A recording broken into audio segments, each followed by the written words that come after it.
আমার ডেটটা ঠিক খেয়াল নেই, সেটা বেশ কয়েক বছর হলো।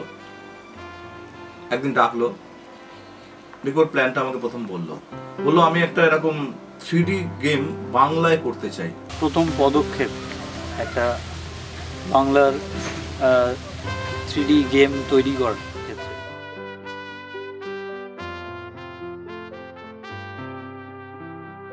কাজ করার প্রথমে প্রচণ্ড ভয় ছিল, কাজটা কতটা কী হবে, কতটা সাকসেসফুলি করতে পারবো না পারবো, কতদিনই বা সময় লাগবে। তো শেষের পথে জানি না রেসপন্স কি আসবে না আসবে, তবে আশা করছি রেসপন্স খুবই ভালো পাবো। বাবুন আমাদের ভীষণ বন্ধু, আমরা অনেক ছোটবেলার বন্ধু। তো ও যখন এই প্ল্যানটা করেছিল তখনই ওর মাথার মধ্যে ছিল যে এমন একটা আমার কোনো মিউজিক্যাল ইনভলভমেন্ট হতে পারে কিনা, এবং সেই জন্য ও গানটা খুব সুন্দর লিখেছে এবং টাইটেল মিউজিকটা একটা ওয়েস্টার্ন ফরম্যাটেড গান বানিয়েছে। সেটার টাইটেল গানটা আমি গাওয়ার সুযোগ পেয়েছি এবং আমাকেও সেই চান্সটা দিয়েছে যে এই গেমটার টাইটেল গানটা আমি গাইবো, এবং যার ফলে আমার শ্রোতাদের কাছে এবং গেম যারা ভালোবাসেন তাদের সকলের কাছে গানটা পৌঁছবে।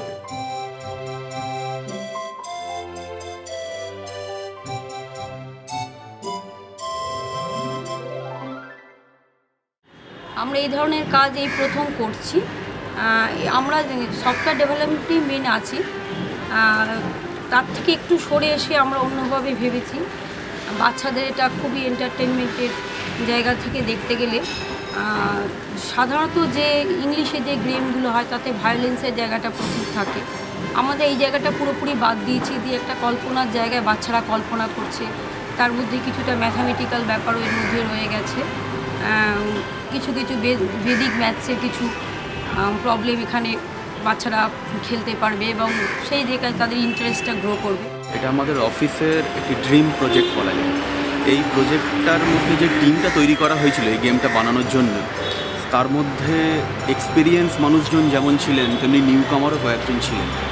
এই দু ধরনের মানুষকে নিয়ে এই প্রজেক্টটা তৈরি করার একটা দুঃসাহসিক প্রচেষ্টা আমি বলতে পারি।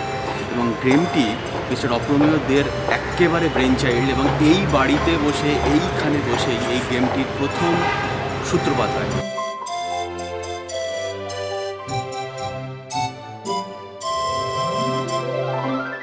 ব্যাটা স্টুপিডের ছানা, চোখ বন্ধ করে চুপ করে দাঁড়া, খেলা এবার শুরু হলো বলে। আর ঠিক যাই, চলো। ওকে। ব্যাটা স্টুপিডের ছানা, চোখ বন্ধ করে চুপ করে দাঁড়া, খেলা এবার শুরু হলো বলে।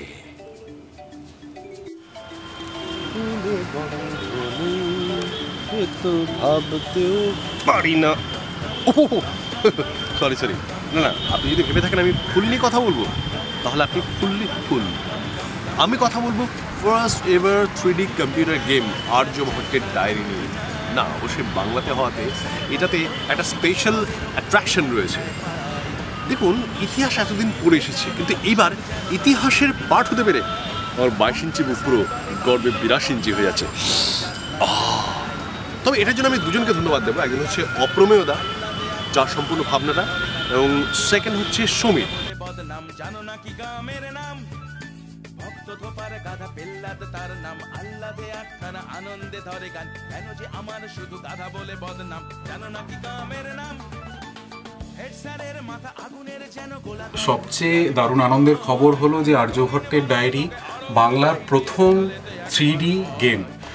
আমি নিজেও গেম নিয়ে খুব ইন্টারেস্টেড ছিলাম। কম্পিউটারের কাজকর্ম যখন প্রথম শুরু করি সেই সময় থেকে একদম মানে ডসের যুগে যখন প্রিন্স অফ পার্সিয়ার মতন গেম হতো সেই গেম নিয়েও পাগলের মতন রাত জেগে বহুদিন খেলেছি।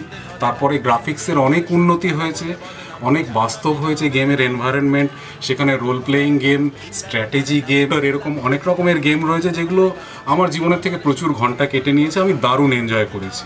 তো আর্যভট্টের ডায়েরিতে যখন একটা সত্যিকারের ত্রিমাত্রিক জগৎ তৈরি করা হলো, সেই জগৎটার মধ্যে যখন আমরা একটা একটা করে উপাদান ভরতে শুরু করলাম, সেখানে একটা জঙ্গল রয়েছে, সেখানে একটা গুহা রয়েছে, অদ্ভুত আদিবাসীদের গ্রাম রয়েছে, এই যে কল্পনার জগৎটাকে তৈরি করা এবং সম্পূর্ণ নিজেদের খুশি মতন আমরা তৈরি করতে পেরেছি। গল্পের কোথাও কোনো প্রতিবন্ধকতা আসেনি যে এই জিনিসটা করা যাবে না বা ওটা করা যাবে না।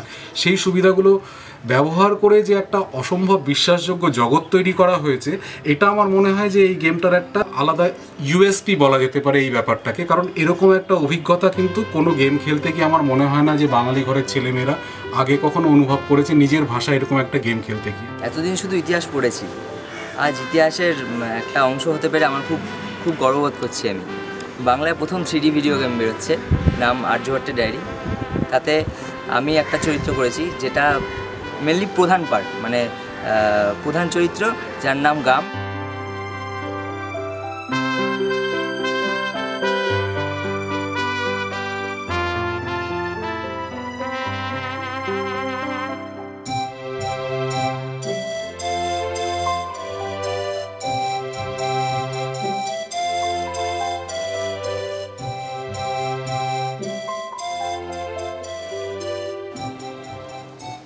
বাংলায় 3D গেম, বাপরে বাপ। বাবনদা যখন আমাকে প্রথম বলে তখন আমি বললাম যে সর্বনাশ করেছে। সবাই যেখানে মানে নিজের ভাষা ছেড়ে সর্বভারতীয় ভাষা বা বিশাল একটা বাজার ধরতে পারবে এরকম ধরনের প্রজেক্টের দিকে যখন দৌড়চ্ছে, সেই সময় দাঁড়িয়ে তুমি বাংলায় 3D গেমস বানাবে।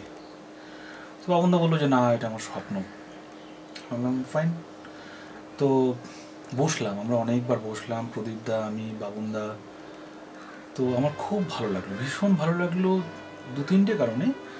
একটা হচ্ছে যে একদম ছোটদের জন্য গেমসটা, যেখানে একটু যারা টিনেজার তাদের জন্য নানা রকম গেমসের সম্ভার রয়েছে, ইন্টারনেটে ডিভিডিতে কিনতে পাওয়া যাচ্ছে, বাড়িতে বসে খেলছে। সেখানে দাঁড়িয়ে একদম ছোট বাচ্চাদের জন্য গেমস খুব কম, তাও বাংলায়। এবং আর একটা খুব উল্লেখযোগ্য এবং তাৎপর্যপূর্ণ যে এই সময়ে দাঁড়িয়ে যে এরকম একটা অসময়ে চলছে, নানা রকম দুর্ঘটনা, দুঃসংবাদের পর দুঃসংবাদ, মার কাটাকাটি, খুনোখুনি, দুর্নীতি, নানা রকমের সমস্যা। সেরকম সময়ে দাঁড়িয়ে বাবনদার যে গেমসটা তৈরি করতে যাচ্ছে তার মধ্যে কোনো ভায়োলেন্স নেই। আমরা এটাকে ওয়েব ভার্সন, যেটা অনলাইন খেলা যাবে, এরকম একটা চিন্তাভাবনা নিয়ে, এবং বাচ্চাদের কাছে খুব ইন্টারেস্টিং হবে। কেননা এর মধ্যে একটা ব্যাপার আছে যেটা ভেদিক ম্যাথ। এই ভেদিক ম্যাথ প্রবলেম সলভ করার ব্যাপারটা আমরা রেখেছি, যেটা আমার মনে হয় বাচ্চাদের কাছে খুব বেশি ইন্টারেস্টিং হবে। আমাদের নতুন বাংলা 3D গেম, আমি এখানে 3D অ্যানিমেশনের কাজ, প্রমোর যে কাজটা সেটা করেছি। করতে গিয়ে অনেক বাধা এসছে। প্রথম কথা, দামি সফটওয়্যার বলুন বা দামি কম্পিউটার বলুন, এগুলি আমরা সবসময় অ্যাফোর্ড করতে পারিনি। বাট আমাদের সাপোর্টিং টিম লিডার্স, যাদেরকে আমি সবসময় ধন্যবাদ দেবো, যে সবসময় আমাকে অনুপ্রেরণা জাগিয়েছেন যে না, এতেই হবে বা আমাদের যেটা হবে, সেটার জন্য আমি সবসময় ওদেরকে ধন্যবাদ দিই। ধন্যবাদ দিই প্রসূনকে, যে আমাদের ব্যাকগ্রাউন্ড ডিজাইন করেছে, চিন্তা করেছে। ধন্যবাদ দিই আমাদের ডিজাইনার্সদের, যারা আমাদের লেআউট আর্টিস্টদের, যারা আমাদের লেআউটগুলি প্রাথমিকভাবে করতে চেয়েছে। আর সবচেয়ে বড় কথা, আমরা মাস্টার মাইন্ড, আমরা ধন্যবাদ দেবো আমাদের অপ্রমেয়দেরকে, কারণ ওনার মাথা থেকে এই যে গেমটা বেরিয়েছে, এবং তিনি কিন্তু আমাদের ছোট্ট ছোট্ট করে লেআউটস করে করে প্রতিটা ফ্রেম কী হবে না হবে সেখানকার মূল আইডিয়াটা কিন্তু উনি দিয়েছেন।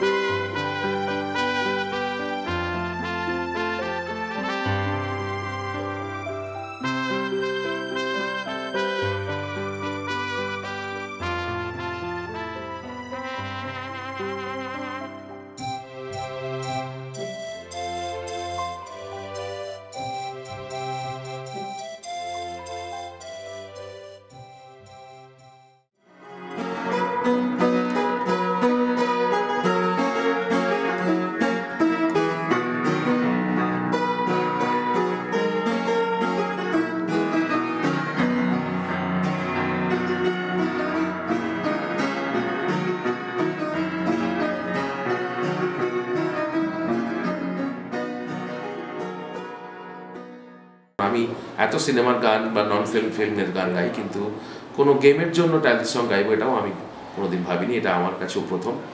তো we are really looking forward to it, যে এই অ্যালবামটা, এই গেমটা সারা বিশ্বের বহু মানুষের কাছে ভীষণ ভালোভাবে পৌঁছবে এবং গানটা সবার ভালো লাগবে।